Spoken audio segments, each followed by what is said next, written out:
happy to have you guys here on the RedRoom.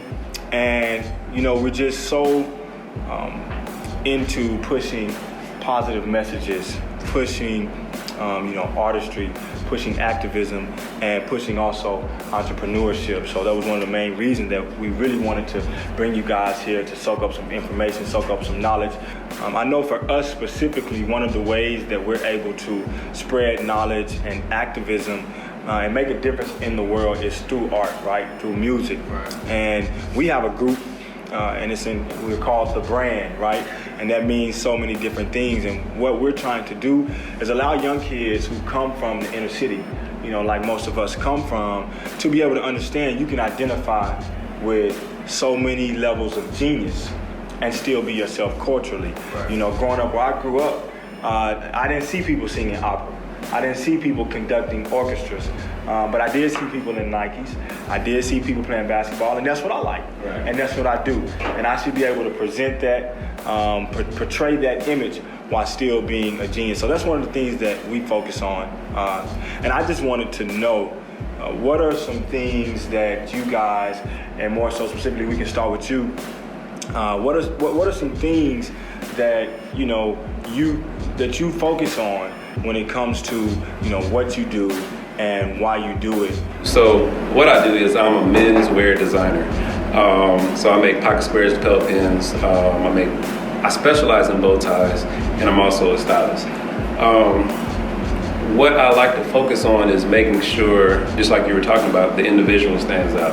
Right. That's something that's real big to me. I know my parents, they didn't kind of put us in boxes, and I think that kind of helped me and my brothers kind of find what our purpose was in life. So I feel like it's always bigger than the immediate thing you're doing. So I don't think that I'm supposed to be doing bow ties for the rest of my life, but I am supposed to impact someone's life by what I'm doing at the time. So anything I can do that's creative, I'll be able to use that as an avenue to kind of instill confidence in people. So that's what I like to do.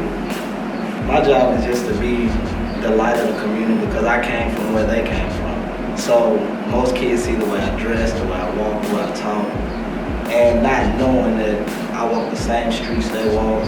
Like everything they can say they went through, I've been through. Right. And if they see me as successful, me just living my lifestyle free and doing what I do is a way I try to show them. Right.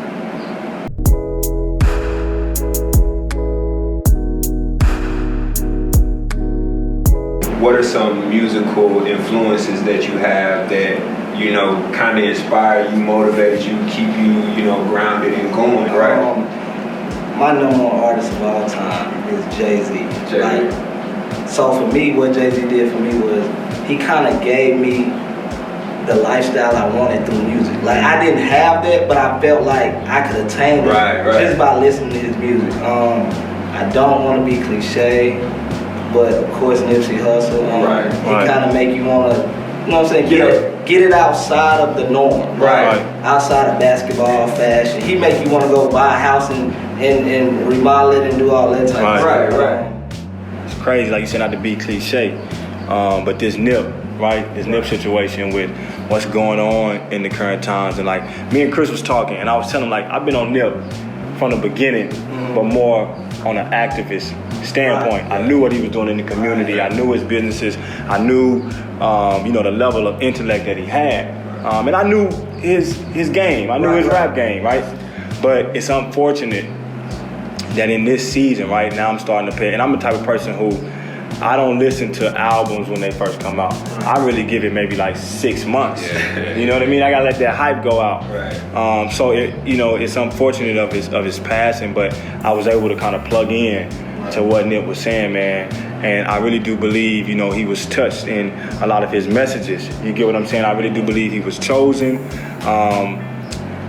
And for me, it's been inspiring because, I come from the disenfranchised. You know what I mean? And I feel as if you look throughout history and you look at every, great government or every power or every system, it wasn't necessarily the middle class or the striving upper class, right, to get to that 1%. It was always the disenfranchised that made change.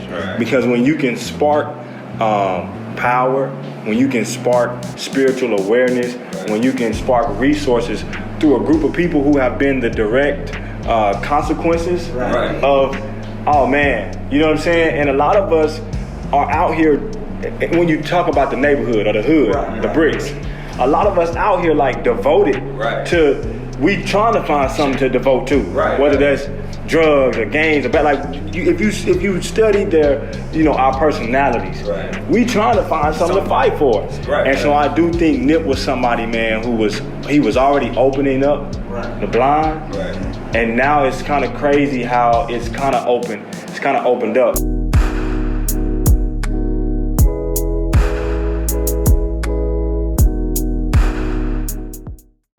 If you're in the middle, you're kind of middle of the road and comfortable. Yeah, that's true. But like if you're disenfranchised or considered lower, you're looking up and you're like, man, I want something to change.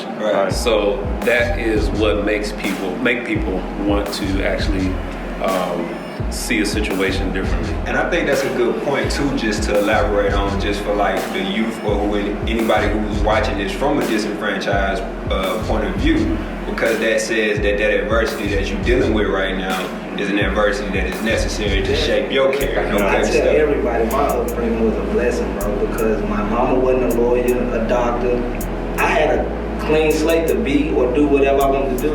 Most kids that got lawyers and doctors as parents, they have to strive to be that. I didn't have anything to look up to.